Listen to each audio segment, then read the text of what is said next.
ministre Pape Malick Ndour.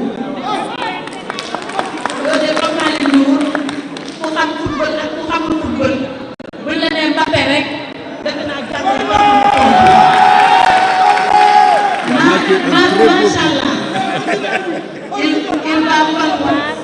il va falloir faire preuve de beaucoup de pédagogie pour parler après Pape Malick Ndour. Vraiment, félicitations, monsieur le ministre. Cela dit, je voudrais qu'on sache quel est le format de cette sortie publique. Cette conférence, certains ont dit, elle a été organisée par l'APR. Mais vous allez constater les personnalités qui sont là au présidium. Vous verrez le ministre Mamadou Talla. Vous verrez le ministre Mansour Faye. Vous verrez le ministre Moussa Baldé. Vous verrez le ministre de Damaïkaï. Vous verrez le ministre Aline Ndoye. Bien évidemment le premier ministre Diki Kaba. Le ministre Pape Malick Ndour. Vous verrez le ministre El Hadj Manioum. Vous verrez le ministre Abdoulaye Seydou Sow. Vous allez voir le groupe parlementaire Takku Wallu Sénégal, l'honorable député Farba Ngom.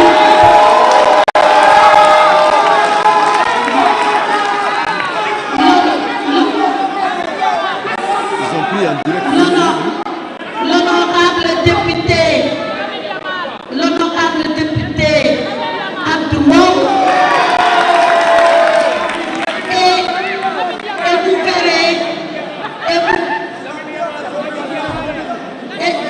Et vous verrez avec nous, et on me signale que le ministre d'État Augustin Tine est là, et on me signale que notre frère allié, le ministre d'État Babacar Gaye est là.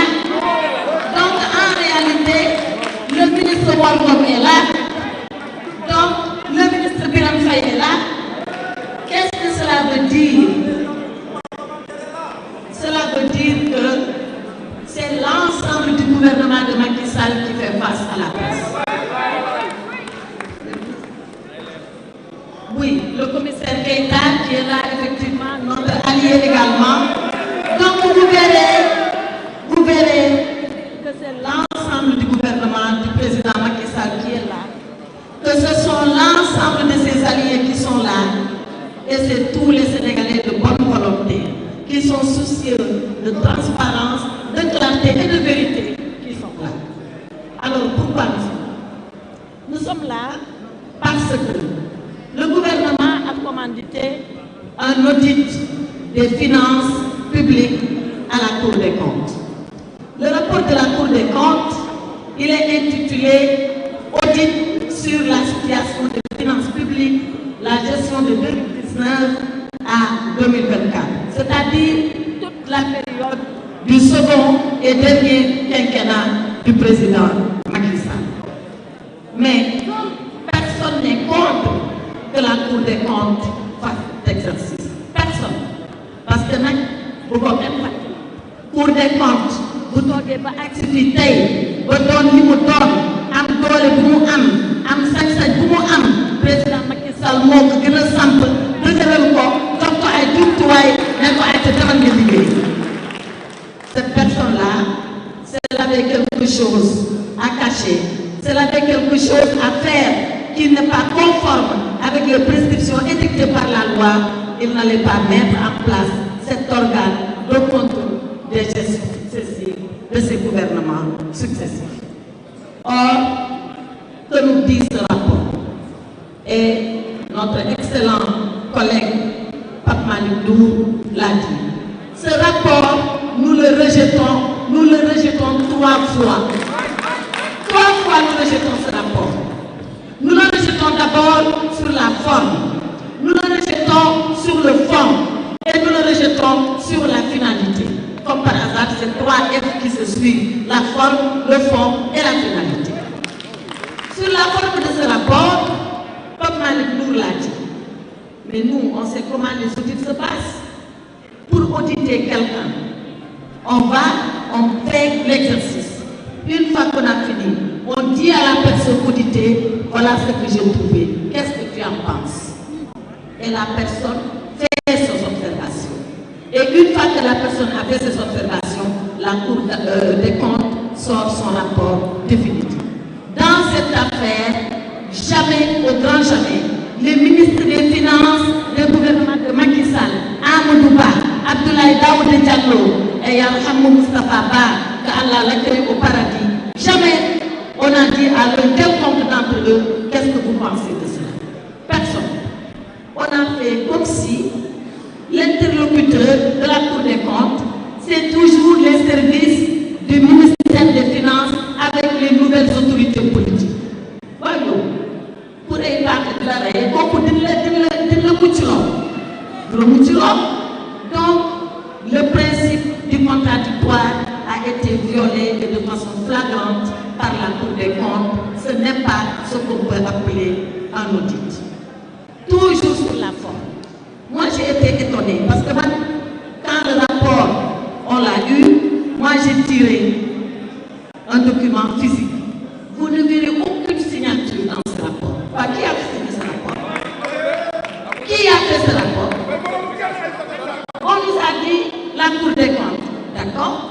On nous a dit la chambre budgétaire administrative, d'accord? Mais qui là-bas? Qui? Il y a ici le nom du président. C'est là dans le rapport. Et le président, il s'appelle Barou. Mais Barou n'a jamais signé ce rapport. Il ne l'a jamais signé. Où est le rapport signé par Barou? On nous le donne. Au moins que ce rapport est un auteur. Mais là, nous devons définir de préparer. Ragal ko assumé. Ragal ko assumé. Man de ko xétal na ko signé. Ma xam ni lii man maa ko def lii moo tax ma def ko te ma signé ko ñëpp xam ne man. Donc sur la forme, voilà les deux lacunes et graves lacunes de ce rapport. On ne sait pas qui a fait ce rapport, on ne sait pas qui l'a signé, qui revendique la paternité de ce rapport, paternité juridique, je veux dire, et on n'a pas respecté le principe du contradictoire. Si c'est ça qu'on nous dit, il y a meilleur et il y a mieux que cela. Mais ce n'est pas seulement ça. Je vous avais dit qu'on rejette ce rapport sur la forme et qu'on va le rejeter aussi sur le fond. Sur le fond, la chose pour moi la plus grave, mais vraiment la plus grave, c'est que la Cour des comptes, elle vient auditer la gestion ou les gestions de 2019 à 2024. Mais qu'est-ce qu'elle audite, la Cour des comptes? Qu'est-ce qu'elle fait? Elle le dit elle-même, c'est à la page 8 de son rapport. La Cour des comptes dit, excusez-moi, j'ai sorti la page 8. La Cour des comptes dit, objectif de l'audit. Qu'est-ce qu'elle peut faire? Elle dit, l'objectif général de l'audit est de s'assurer que le rapport produit par le gouvernement rend compte fidèlement de la situation budgétaire et financière de l'État de 2019 à 2024. Mais la Cour des comptes, de 2019 à 2023, mais elle a vu la situation budgétaire et financière de l'État elle-même. Donc elle est en train de faire un travail qu'elle a déjà fait dans le passé. Mais lu waral loolu lan moo xew ba muy dem di baamtuwaat liggéey boo xam ni moom defoon na ko ba arriver à des conclusions qui sont contraires. Personne ne comprend cela. Alors lu fi xew parce que le régime bi dafa changé. Et la Cour des comptes, en regardant les états financiers de 2019, 2020, 2021, 2022, 2023, la Cour des comptes a tout certifié. Elle a certifié tous ces comptes-là. Et quand elle les certifie, elle nous dit que c'est conforme, que c'est bon. Parce que le ministre Pape Malick Ndour a parlé de la loi de règlement. La loi de règlement, c'est quoi? La loi de règlement, c'est la loi qui donne quitus au gouvernement dans sa gestion. Qui dit au gouvernement, voilà, on vous avait voté un budget en 2019. Vous avez exécuté le budget en 2019. Nous sommes 2020, nous analysons le budget tel qu'il a été exécuté. On trouve que tout est conforme. Cette loi-là, elle est votée par l'Assemblée nationale. avant que l'Assemblée ne vote, il faut que la Cour des comptes certifie. Tant que la Cour des comptes ne certifie pas, l'Assemblée ne vote pas. Voilà, maintenant, c'est cette même Cour des comptes qui a accepté les comptes, qui les a déclarés sincères et vrais. C'est la même Cour des comptes qui revient faire un audit pour dire j'ai trouvé ceci, j'ai trouvé cela. Qu'est-ce qu'il faut penser de la Cour des comptes? C'est la raison pour laquelle Pape Malick Ndour a audité l'audit de la Cour des comptes. Parce que nag tey fi ñu toll nii ñoom ñi lañ war a audité ñoom ñi nangu woon ba pare dellu weddiwaat seen bopp ñoom ñi ñoo weddi seen bopp tey mais la loi de règlement qui peut aller au-dessus d'elle? Moi, la question juridique que je vous pose est qu'une fois que la loi de règlement est votée, est-ce qu'un audit peut revenir sur les dispositions de la loi de règlement? Non. Bon, on connaît quand même la hiérarchie des normes. Une loi qui est votée, xanaa ñu abrogé comme ñoom abrogé moo xaw nag lu ne ñoxal yaa ñu ne dañuy abrogé léegi est-ce que au Sénégal ils vont abroger les lois de règlement? Amul dara lu mu nekk ci kaw loi de règlement te loi de règlement yëpp Cour des comptes certifié na leen assemblée voté na leen ba mu des on s'arrête à comment la Cour des comptes a procédé. On s'arrête à comment la Cour des comptes a procédé. Allez aux pages 25 et aux pages 26 du rapport parce que ni ko Pape Malick waxee ñun chaque fois bu ñuy wax dara dañ si teg sa baaraam page 25 la Cour des comptes est en train de dire voilà des DAT que le Trésor public avait constitué. DAT, c'est le dépôt à terme. Et la Cour des comptes reproche au gouvernement d'avoir démobilisé ces DAT. Et il dit ils ont utilisé l'argent. Mais comment ils ont utilisé l'argent? Où cet argent est passé? La Cour des comptes ne le dit pas.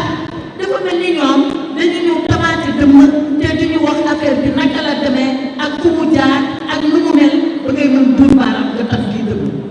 Mais ce n'est pas une façon de faire. Ce n'est pas une façon sérieuse de travailler. On a connu la Cour des comptes beaucoup plus rigoureuse que ce qui a été fait dans cette affaire. Beneen bi may wax Pape Malick wax na ko mooy quand la Cour des comptes fait comme si on a vendu les immeubles de l'État parce que jaay nañu immeuble État nit ñi xëy rek wax ko dañ koo lire ci rapport bi à la page 26 la Cour des comptes dit on a procédé à la vente des immeubles mais tout le monde sait que cette vente là ni ko Pape Malick waxee sotti ci la rek ak xaw ma ak def ci sotti ci la rek ak def ci mais c'est comme si tout ce qui a été fait dans le sens de jeter les gouvernements successifs du président Macky Sall à la vindicte populaire. Mais on n'acceptera pas d'être victime de ce jeu-là.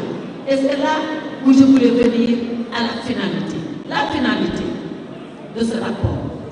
boo ko xoolee ba nga xoolaat ko nga càmbar ko ba nga càmbaraat ko benn rek la mooy di jéem salir bilan président Macky Sall.